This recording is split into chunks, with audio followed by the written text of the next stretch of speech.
إن الحمد لله نحمده ونستعينه ونستغفره ونعوذ بالله من شرور أنفسنا ومن سيئات أعمالنا من يهده الله فلا مضل له ومن يضلل فلا هادي له وأشهد أن لا إله إلا الله وحده لا شريك له وأشهد أن محمدا عبده ورسوله صلى الله عليه وسلم وعلى آله وصحبه ومن تبعهم بإحسان إلى يوم الدين يا أيها الذين آمنوا اتقوا الله حق تقاته ولا تموتن إلا وأنتم مسلمون يا أيها الناس اتقوا ربكم الذي خلقكم من نفس واحدة وخلق منها زوجها وبث منهما رجالا كثيرا ونساء واتقوا الله الذي تساءلون به والأرحام إن الله كان عليكم رقيبا يا أيها الذين آمنوا اتقوا الله وقولوا قولا سديدا يصلح لكم أعمالكم ويغفر لكم ذنوبكم ومن يطع الله ورسوله فقد فاز فوزا عظيما أما بعد فإن خير الحديث كتاب الله وخير الهدي هدي محمد صلى الله عليه وسلم وشر الأمور محدثاتها وكل محدثة بدعة وكل بدعة ضلالة وكل ضلالة في النار.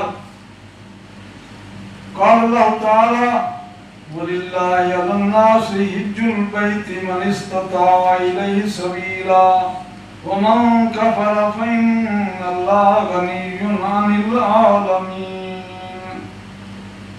تمام تعریفیں حمد و ثنا اس اللہ وحدہ لا شریک کے لیے ہے کہ جو اکیلا ہے، جس کا کوئی شریک نہیں، جس کے سوا کوئی معبود برحق نہیں۔ کروڑوں درود و سلام ہمارے پیارے نبی محمد مصطفیٰ صلی اللہ علیہ وسلم کی ذات اقدس پر کہ جنہوں نے بڑے دکھ اور تکلیفیں اٹھا کر کے دین ہم تک پہنچایا۔ میرے محترم بھائیوں، حج کا موسم چل رہا ہے اور حجاج کرام ماشاءاللہ بیت اللہ کی طرف رواں دواں ہیں۔ تو اس آیت کے اندر جو میں نے آپ کے سامنے پڑھی ہے، اللہ تعالیٰ فرما رہا ہے وَلِلَّهِ عَلَى النَّاسِ حِجُّ الْبَيْتِ مَنِ اسْتَطَاعَ إِلَيْهِ سَبِيلًا، کہ لوگوں کے اوپر اللہ کے لیے حج ہے اس گھر کا کہ جو وہاں جانے کی استطاعت رکھتا ہو۔ اور آگے فرمایا وَمَنْ كَفَرَ فَإِنَّ اللَّهَ غَنِيٌّ عَنِ الْعَالَمِينَ، کہ جو کفر کرے، جو انکار کرے اس کا، تو اللہ تعالیٰ بے پرواہ ہے پورے جہان والوں سے۔ تو یہ آیت ہمیں بتا رہی ہے کہ اللہ تعالیٰ نے ہمارے اوپر حج فرض کیا ہے۔ اس طریقے سے حدیث مبارکہ ہے عن ابن عمر رضی اللہ عنہما ان رسول اللہ صلی اللہ علیہ وسلم قال بنی الاسلام علی خمس شہادت ان لا الہ الا اللہ وان محمد رسول اللہ واقام الصلاۃ وایتاء الزکاۃ والحج البیت وصوم رمضان، رواہ البخاری ومسلم۔ ابن عمر رضی اللہ عنہما سے روایت ہے کہ اللہ تعالیٰ کے نبی صلی اللہ علیہ وآلہ وسلم نے فرمایا کہ اسلام کی بنیاد 5 چیزوں کے اوپر ہے۔ اس بات کی گواہی دینا کہ اللہ کے سوا کوئی معبود برحق نہیں اور محمد صلی اللہ علیہ وسلم اللہ کے رسول ہیں، اور نماز قائم کرنا اور زکوٰۃ ادا کرنا اور بیت اللہ کا حج کرنا اور رمضان کے روزے رکھنا۔ یہ بخاری و مسلم کی روایت ہے۔ تو اس حدیث مبارکہ سے بھی یہ پتہ چل رہا ہے کہ حج جو ہے فرض ہے۔ اور نبی کریم صلی اللہ علیہ وسلم کی ایک اور حدیث مبارکہ میں ہے کہ زندگی میں ایک دفعہ حج فرض ہے، کہ جو بندہ وہاں ہر وہ مسلمان جو عاقل ہو، بالغ ہو اور وہاں پر جانے کی بدنی اور مالی استطاعت رکھتا ہو، اس کے اوپر زندگی میں ایک دفعہ فرض ہے۔ اور جو عورتیں ہیں ان کے لیے ایک اور شرط بھی ہے کہ ان کا محرم جو ہے وہ ضروری ہے۔ اگر اس کے ساتھ اگر وہ عورت استطاعت رکھتی ہے وہاں جانے کی بدنی بھی مالی بھی، لیکن اس کے ساتھ محرم نہیں ہے تو اس کے اوپر حج فرض نہیں ہے۔ اسی طریقے سے حج کی اقسام ہیں۔ حج کی 3 قسمیں ہیں۔ سب سے پہلا حج جو ہے وہ حج تمتع ہے، دوسرا حج قران اور تیسرا حج افراد۔ حج تمتع یہ ہوتا ہے کہ حاجی میقات سے احرام باندھتا ہے عمرے کی نیت سے، اور پھر وہاں جا کر کے بیت اللہ کا طواف کرتا ہے اور سعی کرتا ہے اور بال کٹوا کر کے عمرے کا احرام کھول دیتا ہے، یعنی کہ وہاں پر عمرہ جا کرتا ہے اور اس کے بعد پھر وہ احرام کھول دیتا ہے اور پھر 8 ذی الحجہ کو جس جگہ پہ جس ہوٹل میں وہ رہتا ہے وہاں سے وہ حج کی نیت سے احرام باندھ کر کے مینا چلا جائے گا. تو یہ ایک حج تمتع کہلاتا ہے. جو اس طریقے سے حج کرتا ہے وہ حج تمتع ہے. اور دوسرا جو ہے وہ حج قران ہے کہ حاجی میقات سے عمرے اور حج کا دونوں کا احرام باندھتا ہے اکٹھے ہی. حج اور عمرے کا اکٹھے احرام باندھتا ہے اور وہ جا کر کے بیت اللہ کا طواف کرے گا اور صحیح کرے گا صفا مروہ کی, اور پھر وہ بال نہیں کٹوائے گا اور نہ ہی احرام کھولے گا, اور پھر وہ 8 ذی الحجہ کو سیدھا مینا جائے گا اور پھر وہ باقی سارے حج کے جو اعمال ہیں وہ کرے گا. اس لیے یعنی کہ وہ احرام نہیں کھولے گا, عمرہ کرے گا لیکن احرام وہ نہیں کھولے گا, نہ ہی وہ بال کٹائے گا. یہ حج قران کہلاتا ہے. اور تیسرا جو حج ہے وہ حج افراد ہے, اور وہ حاجی جو ہے میقات سے احرام باندھے گا صرف حج کی نیت سے. اس کے اوپر نہ عمرہ جو ہے نا وہ کرے گا, اور سیدھا وہ 8 ذی الحجہ کو مینا کے اندر چلا جائے گا اور پھر وہاں سے وہ سارے کے سارے جو اعمال ہیں وہ کرے گا. جو حج قران اور حج تمتع والے ہیں ان کے اوپر قربانی جو ہے وہ واجب ہے, قربانی کرنا ان کے اوپر واجب ہے, جبکہ حج افراد کرنے والوں کے اوپر قربانی واجب نہیں ہے. اللہ کے نبی صلی اللہ علیہ وآلہ وسلم نے حج قران ادا کیا تھا. آپ صلی اللہ علیہ وسلم حج وداع کے اوپر آپ زندگی میں آپ صلی اللہ علیہ وسلم نے ایک حج کیا, اور آپ صلی اللہ علیہ وسلم جانور جو قربانی کے جانور تھے وہ ساتھ لائے تھے. اور اس لیے پھر اللہ کے نبی صلی اللہ علیہ وسلم نے فرمایا کہ اگر مجھے جو بات اب معلوم ہوئی ہے, اگر مجھے وہاں معلوم ہو جاتی مدینے میں, تو میں قربانی کے جانور ساتھ نہ لاتا بلکہ میں حج تمتع کرتا. تو صحابہ کرام جو قربانی کے جانور ساتھ نہیں لائے تھے ان کو آپ صلی اللہ علیہ وسلم نے حکم دیا تھا کہ عمرہ کرنے کے بعد احرام کھول دیں, اور صحابہ کرام نے حج تمتع کیا جو قربانی کے جانور نہیں لائے تھے. جو قربانی کے جانور لائے تھے انہوں نے بھی نبی کریم صلی اللہ علیہ وسلم کے ساتھ حج قران ادا فرمایا. تو فقہاء کے نزدیک جو ہے حج تمتع افضل ہے. اسی طریقے سے اللہ کے نبی صلی اللہ علیہ وسلم نے احرام باندھنے کی کچھ جگہیں مقرر کی ہیں. وہ 5 جگہ ہیں کہ جہاں سے حاجی احرام باندھتا ہے. اگر وہاں سے وہ غلطی سے چلا گیا ہے احرام باندھے بغیر تو اس کو چاہیے کہ وہ واپس ہے. اگر وہ واپس نہیں آتا تو پھر مکے میں اس کو ایک دم دینا پڑے گا. وہ میقات کون کون سی ہیں؟ سب سے پہلی مدینہ سے آنے والوں کے لیے اور شمال سے آنے والوں کے لیے میقات ہے ذو الحلیفہ. اس کا دوسرا نام ہے ابیار علی. یہ مدینہ اور شمال سے آنے والوں کی میقات ہے, اور یہ 450 کلومیٹر مکہ سے دور ہے. یہ مدینہ کے بالکل قریب ہے, تھوڑا سا جنوب میں جائیں آدھے گھنٹے کا سفر ہے تو یہ ذو الحلیفہ کا مقام آ جاتا ہے. یہاں پر بہت بڑی مسجد بنی ہوئی ہے اللہ کے فضل سے, اور بہت بڑا یہاں پر انتظام ہے. تو یہ ذو الحلیفہ پہلی میقات ہے. اور دوسری میقات ہے جوفہ, اس کا نام ہے جوفہ. یہ شام اور مصر سے آنے والوں کی میقات ہے اور مکہ سے 83 کلومیٹر دور ہے. اس طریقے سے تیسری میقات یہ ہے کہ یلملم. یلملم ایک پہاڑی کی جگہ کا نام ہے جو یمن, پاکستان, انڈیا, بنگلہ دیش اور یہ جو انڈونیشیا اس طرف سے آنے والوں کی میقات ہے. یلملم یہ مکہ سے 92 کلومیٹر دور ہے. اس طریقے سے چوتھی میقات ہے قرن المنازل. قرن المنازل یا اس کا دوسرا نام ہے سیل الکبیر, اور یہ بحرین اور ریاض سے جانے والوں کے لیے, یعنی کہ یہاں سے جو لوگ جاتے ہیں یہ میقات ہے ہمارے لوگوں کے لیے. یہ جو ہے نا یہ اس کا نام ہے قرن المنازل, اور یہ 71 کلومیٹر دور ہے مکہ سے, 71 کلومیٹر دور. اور اس طریقے سے پانچویں میقات ہے وہ اس کا نام ہے ذات عرق. یہ عراق سے آنے والوں کی طرف سے میقات ہے اور مکہ سے یہ 94 کلومیٹر دور ہے. تو یہ 5 میقات ہیں. یہ اللہ کے نبی صلی اللہ علیہ وسلم نے مقرر کی ہیں کہ اگر کوئی بندہ ان میقات کو کراس کر جاتا ہے بھول کر کے, اسے چاہیے کہ وہ واپس جائے, وہاں سے احرام باندھے اور نیت کرے, اور پھر اگر ایسا نہیں کرتا تو پھر مجبوری ہے وہ نہیں جا سکتا اس سے واپس, تو پھر وہاں سے مکے کے اندر اس کو ایک بکری ذبح کر کے مکے کے غریبوں میں کھلانی پڑے گی. تو یہ میقات ہیں. اس کے بعد حج کے ارکان کون سے ہیں؟ جو حج کرنے کے لیے انسان جاتا ہے اس کو معلوم ہونا چاہیے کہ رکن کون کون سے ہیں. اس کو فرض بھی کہتے ہیں کہ یہ ارکان اس کو کہتے ہیں, رکن اس کو کہتے ہیں کہ اس کے بغیر حج نہیں ہوتا.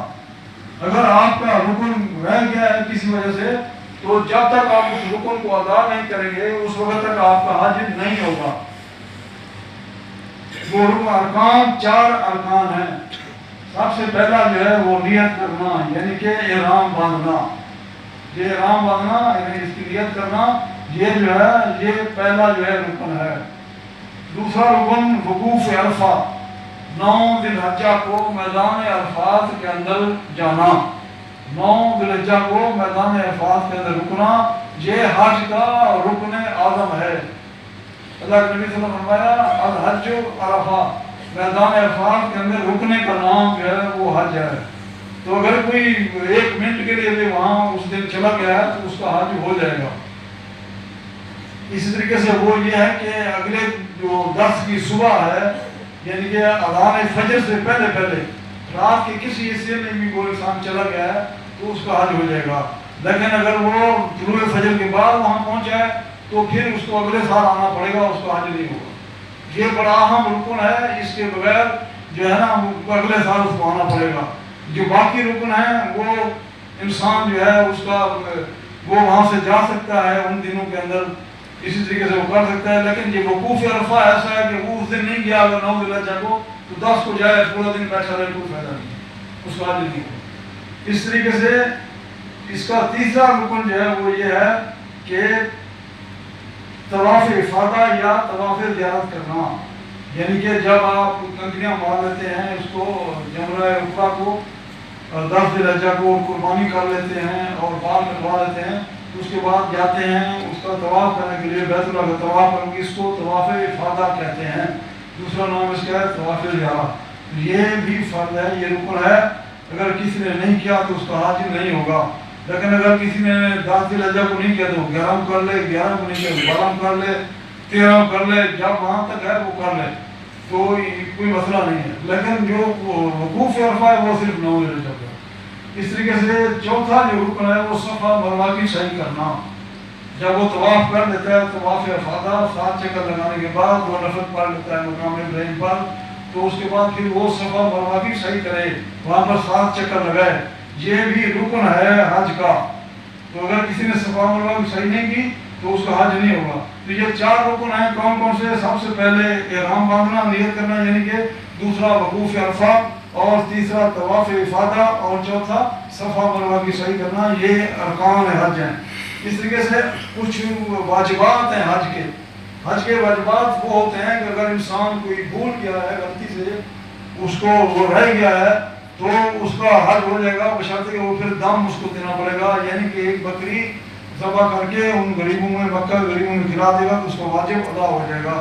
وہ واجبات کون سے ہیں؟ سب سے پہلا واجب یہ ہے کہ میقات سے احرام باندھنا. میقات سے احرام باندھنا یہ واجب ہے. ویسے تو احرام باندھنا یہ فرض ہے، لیکن میقات سے احرام باندھنا یہ واجب ہے. اگر کسی نے میقات سے احرام نہیں باندھا اور وہ آ گیا غلطی سے تو وہاں مکہ سے وہ احرام باندھ سکتا ہے، لیکن اس کو دم دینا پڑے گا. اس لیے دوسرا غروب آفتاب تک 9 ذی الحجہ کو میدان عرفات میں رکنا، یعنی کہ جو بندہ غروب آفتاب تک جو نہیں رکتا اس سے پہلے چلا آتا ہے مینا میں یا مزدلفہ میں چلا جاتا ہے تو اس کو دم دینا پڑے گا. یہ وقوف عرفات کے اندر رکنا جو ہے یہ 9 ذی الحجہ کو میدان عرفات کے اندر غروب آفتاب تک ٹھہرنا چاہیے، یہ واجب ہے. تو اگر کوئی بندہ پہلے آ گیا ہے اس کا حج تو ہو جائے گا لیکن اس کو دم دینا پڑے گا. غروب آفتاب تک رکنا یہ واجب ہے. اس طریقے سے مزدلفہ میں 9 اور 10 کی ذی الحجہ کی رات گزارنا، مزدلفہ کے اندر 9 اور ذی الحجہ کی رات گزارنا یہ بھی واجب ہے. اس طریقے سے ایام تشریق کی راتیں مینا میں گزارنا. ایام تشریق کون کون سے ہیں؟ 11، 12 اور 13. یہ راتیں اس نے میدان مینا کے اندر اس نے گزارنی ہیں. رات کو وہاں دن کو چلا جائے مکے میں کوئی بات نہیں، لیکن رات کو اس کو وہاں آنا پڑے گا. اگر نہیں کوئی رہا رات میں اس نے ادھر ادھر ہو گیا تو اس کو دم دینا پڑے گا. اس طریقے سے جمرات کو کنکریاں مارنا، یہ جمرات کو کنکریاں مارنا جو ہے جمرہ کلا، جمرہ وسطیٰ، جمرہ عقبہ، ان کو 7 کنکریاں مارنا یہ جو ہے یہ بھی واجب ہے. اگر کسی نے کنکری نہیں ماری تو اس کو دم دینا پڑے گا. اس طریقے سے بال کٹوانا، بال کٹوانا بھی جو ہے سر کے بال کٹوانا، منڈوانا یا قصر کروانا یہ بھی واجب ہے. اگر کسی نے بال نہیں کٹوائے اس کو دم دینا پڑے گا. اس طریقے سے واپسی پر گھر لوٹتے ہوئے طواف وداع کرنا، بیت اللہ کا طواف وداع کرنا یہ بھی واجب ہے. کہ انسان کا جو حاجی ہے اس کا آخری عمل جو یہ ہونا چاہیے مکے کے اندر سے نکلتے ہوئے اس کا بیت اللہ کا وہ طواف کرے. لیکن اگر جو عورت جو ہے جس کو حیض و نفاس کی حالت میں ہے تو اس میں علماء کرام نے فقہاء نے یہ کہا ہے کہ اس کے اوپر سے یہ ثابت ہو جاتا ہے، کیونکہ جو حیض و نفاس والی عورت ہے وہ طواف نہیں کر سکتی بیت اللہ کا، کیونکہ وضو شرط ہے اس کے لیے، اور کیونکہ وہ حیض و نفاس کی حالت میں، اس لیے اس کے اوپر سے یہ جو واجب ہے وہ ثابت ہو جائے گا. اس طریقے سے حج تمتع اور حج کرام کرنے والوں کے لیے قربانی کرنا واجب ہے. تو یہ واجبات ہیں جو میں نے آپ کو بتائے ہیں. اگر واجبات غلطی سے رہ جائے تو دم دے کر کے اس کا حج صحیح ہو جائے گا. اسی طریقے سے ممنوعات احرام کون کون سی ہیں کہ جو احرام کی حالت میں انسان کام نہیں کر سکتا، وہ کون سے ہیں کہ جسم کے حصے سے اگر احرام کسی نے باندھا ہوا ہے تو بال کسی جسم کے حصے سے بال کاٹنا، ناخن کاٹنا، خوشبو لگانا، مرد کا سر ڈھانپنا، بیوی سے ہم بستری کرنا، نکاح کرنا کرانا، خشکی کا جانور شکار کرنا. اگر یہ کوئی کام کر لیتا ہے تو اس کو دم دینا پڑے گا. تو یہ اس کے ممنوعات احرام ہیں، واجبات ہیں، ارکان ہیں. اور حج کی فضیلت بہت بڑی فضیلت ہے. جہاد کرنا بہت بڑا افضل عمل ہے. اللہ کے نبی صلی اللہ علیہ وسلم کا فرمان ہے، آپ نے فرمایا کہ جو حج مبرور ہے اس کی جزا جنت ہے. انسان نے جتنے بھی گناہ کیے ہوئے ہیں لیکن اس کو حج مقبول ہو گیا ہے تو اللہ کے لیے فرمایا اللہ کی جنت میں گیا. اور اس کی دوسری ایک حدیث ہے، اس کے اندر یہ ہے کہ جس نے کوئی لڑائی جھگڑا نہیں کیا اور اس نے کوئی اور ایسی فحش کام نہیں کیا تو ویسے پیدا ہوتا ہے ماں کی، جس طریقے سے ماں کے پیٹ سے آج ہی پیدا ہوا ہو. والحج المبرور ليس له جزاء الا الجنہ، رواه البخاری ومسلم. اور اس کی دوسری روایت ابو ہریرہ رضی اللہ عنہ روایت، من حج فلم يرفث ولم يفسق رجع كيوم ولدته امه، رواه البخاری ومسلم. تو یہ بہت بڑا عظیم عمل ہے. تو ہمیں چاہیے کہ ہم جس کے اوپر وہ حج جو ہے وہ فرض ہو چکا ہو، جو وہاں جانے کی مالی اور بدنی استطاعت رکھتا ہو، اس کو پہلی فرصت کے اندر حج کرنا چاہیے. یہ اتنا بڑا عظیم عمل ہے کہ جو سیدھا انسان کو جنت میں لے جانے والا ہے اور اس کے سارے گناہ جو ہے وہ معاف ہو جاتے ہیں جیسے کہ ماں کی پیٹ سے آج ہی پیدا ہوا ہے. تو ہمیں چاہیے کہ ہم اس عمل کو کرنے والے بنیں اور اللہ تعالیٰ ہمیں یہ بار بار جو ہے یہ موقع نصیب فرمائے. قرآن عظیم کے اندر ہے فَمَنْ فَرَضَ فِيهِنَّ الْحَجَّ فَلَا رَفَثَ وَلَا فُسُوقَ وَلَا جِدَالَ فِي الْحَجِّ. جس نے حج فرض کر لیا ان مہینوں میں اپنے اوپر، اسے چاہیے کہ وہ نہ شہوت کی باتیں کرے اور نہ اللہ کی نافرمانی کرے اور نہ ہی لڑائی جھگڑا کرے. ہم نے دیکھا ہے کہ چھوٹی چھوٹی باتوں کے اوپر وہاں پہ لوگ جو ہے نا سمجھی کے اندر ایک دوسرے لڑنے لگتے ہیں. مینار کے اندر کسی کو بیٹھ کی جگہ نہیں ملی یا تھوڑا تنگ جگہ ملی ہے تو ایک دوسرے لڑتے ہیں وہاں پر. تو میرے بھائی یہ اگر آپ جنت چاہتے ہیں تو یہ اللہ قرآن یہ کہہ رہا ہے کہ وہاں جائیں تو آپ لڑائی جھگڑا نہ کریں، نہ ہی کوئی نافرمانی اللہ کی کریں اور نہ ہی فوش باتیں کریں. تو انشاءاللہ آپ جو ہے یہ آپ کا حج مبرور ہوگا. انشاءاللہ آپ جنت میں جانے والے بن جائیں گے. تو وہاں پر یہ کوئی مشکل آتی ہے تو انسان کو چاہیے کہ صبر کرے اس کے اوپر، اور سب بھی بہت بڑی جزا اس کو ملنے والی ہے اس کی. اور اس طریقے سے حج مبرور کون سا ہے؟ یعنی کہ سب سے پہلی چیز یہ ہے کہ وہ انسان ہر قسم کے شرک سے پاک ہو. اگر انسان شرک میں مبتلا ہے، غیر اللہ کو پکارتا ہے اللہ کو چھوڑ کر کے، تو وہ اس کا کوئی فائدہ نہیں. ان اللہ لا یغفر وان یشرک بہ، اللہ فرما رہا ہے. دوسری چیز یہ ہے کہ مال حلال رزق سے، حلال مال سے وہ حج کرے. اور تیسری چیز یہ ہے کہ خالص اللہ کی رضا مقصود ہو. یہ نہیں ہے کہ میں جاؤں حج کے لیے اور میں کہوں کہ مجھے لوگ حج کہیں گے اور بڑا جناب الحاج حج یہ وہ. اگر اس کے اندر ریاکاری ہے تو کوئی فائدہ نہیں ہے، اس کا حج مبرور نہیں ہے. اس طریقے سے اللہ کے نبی صلی اللہ علیہ وسلم کے طریقے کے مطابق ہو، جیسے اللہ کے نبی صلی اللہ علیہ وسلم نے فرمایا کوشش کرے کہ اس طریقے کے مطابق حج کرے. اور اس طریقے سے حج کے دوران شہوت کی باتیں، اللہ کی نافرمانی اور لڑائی جھگڑا نہ کرے اس کے اندر.